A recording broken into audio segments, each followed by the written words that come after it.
Well, let's get straight into it. Talking all things medical, all things finance. That sort of procedure would be incredibly stressful. They stop breathing. Big problem, eventually. How many people are you impacting the lives of? All right, thank you for tuning in. We've got another podcast episode today. We've got a special guest with us, and we are sitting in his consulting room. We've got Dr. Doug Fahlbusch, who is an anesthetist. Doug and I, we've been friends for quite some time, and today's the first time we've actually been able to sit down and record our conversation, talking all things medical, all things finance. Thanks for coming along today, Doug. Really happy to have you as part of this. Thank you for having me. Now, Doug, can we go right back to the start? Now, medicine is so hard to get into. You managed to be the shining light in your class, must have been ducks at your school, and you launched straight into it. Can you just tell us about that? Were you top of the class at school? That's a great question, Kym, and there's a couple of interesting points around that. One of which was, to answer your question, yes, I was top of the school in that year, partly because one of the really bright people left to go to another school the previous year, but we won't take the gloss off the achievement nonetheless. Interestingly, I didn't go straight into medicine. I did a year of science at uni because I wanted to be a marine biologist, and I thought studying turtles, living on a beach would be a great lifestyle. And partway through that first year, I realised that was really a romantic dream, and I had the marks to get into medicine, and it seemed that it would be a shame, it would be remiss of me to pass up that opportunity. So I made a decision halfway through that year to take up a medical position and started that the following year. Fantastic. Now, then, so you did your normal medical training and then you went into anaesthetics? Correct. Why did you choose that? Well, I've always been interested in whole body medicine rather than body part medicine, and there's a couple of ways of doing that. Just to backtrack a little bit, with my medical studies, I did half of that in Hobart and half of it in Adelaide, and in the middle of it I went and taught skiing in Austria because that was much more interesting at the time. But nonetheless, I pursued the studies because that was the sensible thing to do. And I found my interest was more around making complex systems comprehensible. And the body is quite a complex thing. And rather than looking at one body part and simplifying it that way, I was much more interested in the whole context of the body and how the systems work together and how that person interacts with their environment to have different disease expressions in different times and places. So that's where my interest lay. And I was going to be a country GP because that offers a bit of everything. I thought great lifestyle, really interesting work, a huge variety of different cases and so forth. And then I had the good fortune to meet a girl from the country, and we subsequently married. And her interest in where to live wasn't in the country, so I had to rethink perhaps that career aspect. And other ways of doing whole body medicine are through intensive care and some others. And I actually joined anaesthesia to do intensive care training because that was a way of doing it, and a more practical way of doing it than the alternative route, which was more theoretical.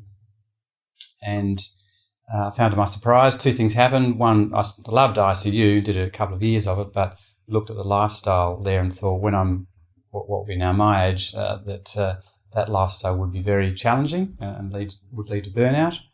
And the other thing I discovered was that anaesthesia was much more interesting and enjoyable than I'd expected, and so I completed the anaesthesia training and put the intensive care training to one side. Do you do epidurals? I do, yes. Yeah. Okay. I just remember at my 3 children's birth, that epidural experience was just such a stressful part of the birth. My wife was on the operating table in an immense amount of pain, moving around, and then we had the doctor, I won't mention his name because he didn't do a very good job, trying to absolutely nail it with that needle in the back while she's, so I find that sort of procedure would be incredibly stressful. What's your experience with that? Is it something that gets easier over time? Very much so. As with anything, once you do a certain number, then more of it becomes routine. And we used to say when training that once you've done 50, you had a reasonable degree of competence, and once you've done 100, you were you're much more comfortable. There are a lot fewer things that were new for that particular epidural.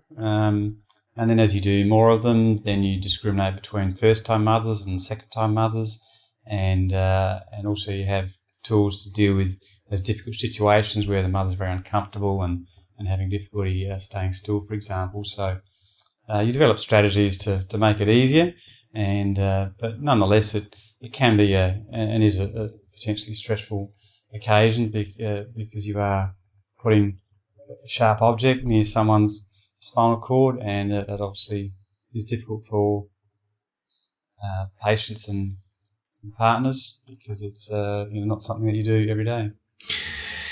Got to talk about general anaesthetics too. This fascinates me, this component of your job. When you actually put someone under a general anaesthetic, they stop breathing. Right. A big problem, potentially. Well, if you're not expecting it, it would be, that's right. But you have some sort of machine you plug into them and... Yeah, so an operating theatre is a little like a mobile intensive care. So we have a ventilator machine that has all sorts of different settings to do everything from just provide oxygen to assist the patient breathing, because half the time the patient will actually still be breathing on their own, although not necessarily to a sufficient degree, so the machine can assist them. And then the other half of the time where the patient does completely stop breathing, whether because we require them not to, or just as a normal effect of the drugs, then the machine takes over the breathing for them completely. Absolutely, yeah. There are all sorts of alarms in them, and again, it's a bit like being in an aeroplane. A lot of visual displays on the effects of the ventilation and how adequate it is, and alarms if parameters should start to get out of normal ranges. And a whole variety of things that we do and monitor. And you're not part of a group. You operate as a sole practitioner. Correct. And because you've got such a good name in the industry, specialists come and book you for their lists. Is that the way it works? Well, the way it works, most of my work that I have now, I've had for many years. It's regular work with regular surgeons, and one thing that we value in private healthcare is having that regular relationship, because we get to know each other and the way that we work, and also the staff around us. So an important part of a safety process is to have familiarity, not just with equipment, but with people and teams and in the interactions within teams. So when I first started anaesthesia, I was in a group practice, and that was a good way to start, because you get exposed to a wide variety of practitioners and hospitals, and you have colleagues to refer to if you have concerns or just learnings. And but then after what happened about the 9-year mark, I had some health issues that led me to reevaluate how I wanted to conduct my professional practice. And after many months and discussions with the group, we decided that would best occur as a solo practitioner, which I have to say I did with some reservation, but I've really enjoyed it, because it's hard to undervalue being your own boss. And now you're also branching out into another aspect. You're doing some consulting work. Can you just tell us a little bit about what that involves and what that looks like? Well, I think it comes back to my interest in complex systems, and healthcare is a terribly complex beast and is not a designed system. It grew up from single practitioners and small hospitals, which were little more than converted houses. And now suddenly, some centuries later, we have this huge industry that is not centrally coordinated. So that was the first thing that prompted me to want to make a difference. Healthcare is becoming less affordable, as everyone would be aware, and I think medical practitioners can play a part in helping it to become more efficient and affordable. And the other aspect to that is that it's a paradox in healthcare that we look after people, patients, but we don't particularly look after our own very well. And it's not necessarily a terribly enjoyable experience working inside healthcare. It's enjoyable treating patients, but a lot of inefficiencies arise because we don't focus as much on ensuring it's a good work experience for staff. We focus more on a good patient experience. And it's been found through improving the staff experience that it actually helps people to become more efficient and make fewer mistakes. And these are important tools that we need going forward to help healthcare be cheaper and safer. Now let's move into finance. Let's just talk finance for a moment. Properties versus shares. What's your slant? Do you have a preference on which one you like more than the other? It's a hard one to answer because because of the time component.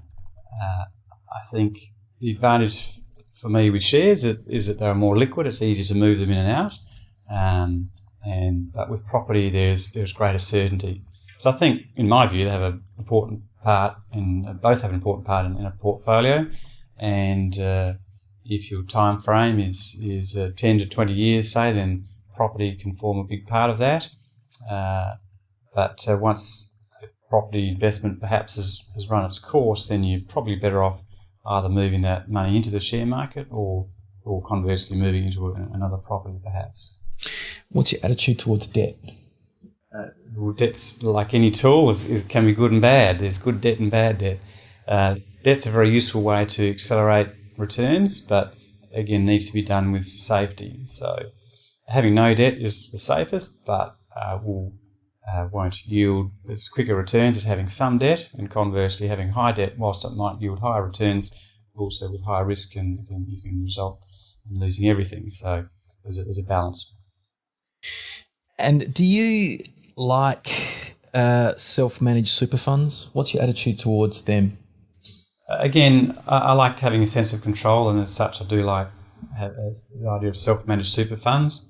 Obviously there's a size of funds under management that you would want before going to the trouble of managing it yourself. But I think it's a good transition for people to consider once their super balance rises to a certain point where it becomes viable to manage it yourself, because you're still taking professional advice and guidance, but you have a little more latitude perhaps to craft the fund in a way that reflects your values, and at the end of the day it is your asset that's reflecting your life experiences and providing for your future. So you've got your own SMSF?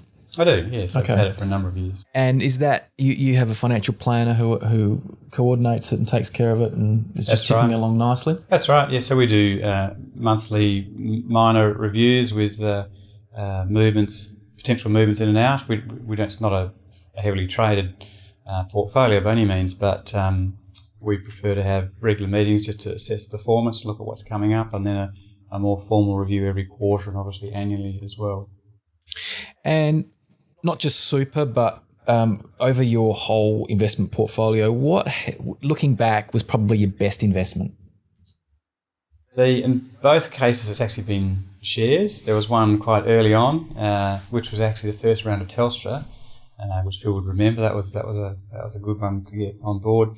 More recently, it's been a fund called Magellan, who your listeners are probably familiar with, has performed very well, and that's been a standout performer for the super fund. Now let's flip over to insurance now. Life insurance, TPD, trauma and income protection. What are your attitude towards having appropriate levels of insurance cover? Well, I think you need them all. They all offer different purposes. The way I've structured mine is the life insurance is structured to care for my family and dependents if I should die. The trauma insurance is geared more to fund the income gap between my income protection insurance kicking in and should that be required. So that's how I've structured it. It's like a tiered insurance according to different life events. Now, you mentioned off air before we went to air that you actually made a claim and that it was fantastic sort of to have that cover in place. Can you elaborate a bit on what happened there? Yes, yeah, so now 5 going on 6 years ago, I was unfortunate to suffer cancer, be diagnosed with cancer. And 1 in 3 Australians do get cancer, so it's not something to ignore. And it's a matter of what sort rather than if. So as such, the insurance was terribly important because I was off work for a number of months, and it's a number of months to really get back to feeling full functional capacity. And the insurance was invaluable at that time just to remove the financial worries of everything from house payments to school fees to car payments, general living expenses. and it meant that side of things was managed, and also the insurance agents through my fund investment managers dealt with the toing and froing on the paperwork, so it wasn't a difficult process to deal with. Now, the fun aspects of life. I mean, work is fun, but let's talk about what happens after hours. You play golf? I do. How often do you get out on the golf course these days? About every 4 or 6 weeks. It's nowhere near enough to have any degree of competence, but enough to enjoy it. Fantastic. And let's go back to this part that you touched on earlier in our talk when you mentioned that you are ticketed as a ski instructor. Yes, yeah. No, it's that's one of the most enjoyable aspects of my life. I really enjoy snow skiing, and arguably if it paid as reliably as healthcare, I might have pursued a career there. But no, I taught skiing in Austria when I was at university, and that was really enjoyable as a holiday. We're teaching English tourists who are coming to Austria, and with everything from either scratch beginners to beginner skiers to intermediate level. And then we'd be able to show them the mountains, and that was a lot of fun. And then towards the end of university, I went to Canada and did a more formal ski instructor qualification, which again was fantastic because I was able to ski at a much higher level than I'd ever anticipated being able to ski in my life, as well as being a great holiday and a great ski resort, which is Blackcomb Whistler. So did you actually put your medical studies on hold at any point, or was this what happened at the end of each year? No, well, that's a good thing with, of course, winter in the north being over our summer. There's a good 3 months, sometimes longer, between university years to go and do life experiences like that. So I took that opportunity to pursue those outside things. Just dovetailed in beautifully, didn't it? It did, yeah. As soon as your last exam was finished, you were basically out of here onto the plane, over the other side into the northern hemisphere, and straight to the middle of skiing and winter. Absolutely. I love it. Last question for you. Thank you ever so much for what you've done today. This has been very interesting. Tell us about your Aston Martin. That's another indulgence that I treated myself to that actually after my cancer experience, and it's a wonderful car. Arguably not that practical, but it sounds good and looks good, and I do enjoy driving it. I get a lot of pleasure from it, and driving with friends and colleagues who have other interesting cars. It's an enjoyable way to meet different people and have a different experience in life. Something I noticed about your car, the first thing was the sound. Now, is it a V8? It is. Yeah. It is just amazing. Has it got a special sound system on it? Like, you can hear it from miles away, and it's not too loud. It just sounds absolutely fantastic. And that was the reason, correct me if I'm wrong, you bought the car. It certainly was.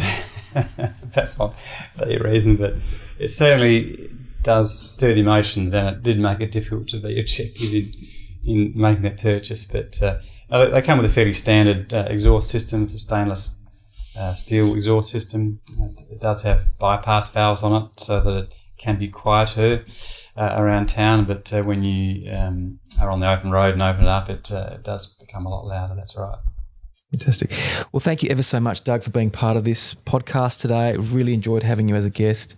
And once again, thanks very much. Thank you.